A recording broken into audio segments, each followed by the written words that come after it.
Imagine being able to talk to a computer without ever opening your mouth, without whispering a single word, and without anyone around you even knowing you're speaking. That's the promise of AlterEgo, a headset born in the MIT Media Lab that feels like something out of science fiction, yet is very real. Now, let's clear up one thing straight away. This is not about reading your private thoughts. AlterEgo doesn't dive into your brain to steal ideas you never intended to share. Instead, it listens to something far more subtle, namely the tiny electrical signals in the muscles of your face and jaw when you silently say words in your head. When you subvocalize or internally pronounce a word, your brain still sends signals to the muscles you normally use to speak. Even if no sound comes out, those signals leave a faint electrical footprint. That's what AlterEgo picks up. The headset itself places small electrodes along your jawline and neck. These electrodes are like microphones for your muscles. They capture those quiet neuromuscular signals, the kind of signals you'd normally never notice. Of course, raw signals are messy, so the device first amplifies and cleans them up, filtering out noise, movement artifacts, and interference. Once the signals are cleaned, the magic begins. Features are extracted, little patterns of timing, frequency, and intensity that are unique to each word you silently speak.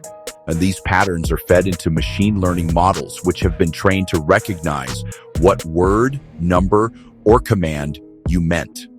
In controlled experiments, the system has hit accuracy rates of over 90%, recognizing digits and short phrases with impressive reliability.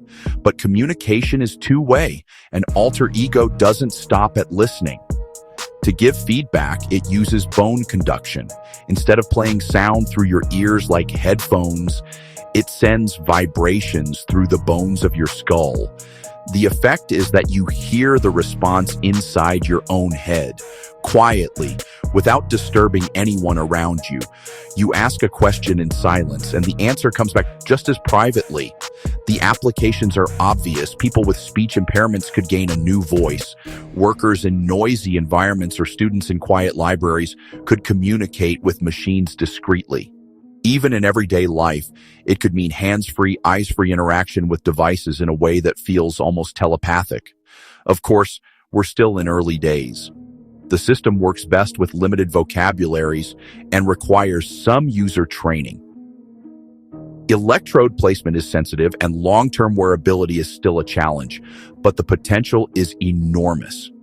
Unlike brain-computer interfaces that try to decode EEG signals directly from the brain, AlterEgo stays on the surface, reading only what you intentionally choose to subvocalize. That makes it more private, less invasive, and in many ways, more practical. Think about the implications. A future where human-machine interaction doesn't rely on keyboards or touchscreens or even voice, but on silent, intentional speech, where your digital assistant can answer you in the middle of a crowded subway without a sound, where disabled users can communicate effortlessly, where augmented intelligence becomes woven into your daily routine without ever pulling you out of the moment. AlterEgo isn't mind reading. It's closer to mind whispering, a quiet bridge between thought and technology, giving us a glimpse of how communication itself may evolve.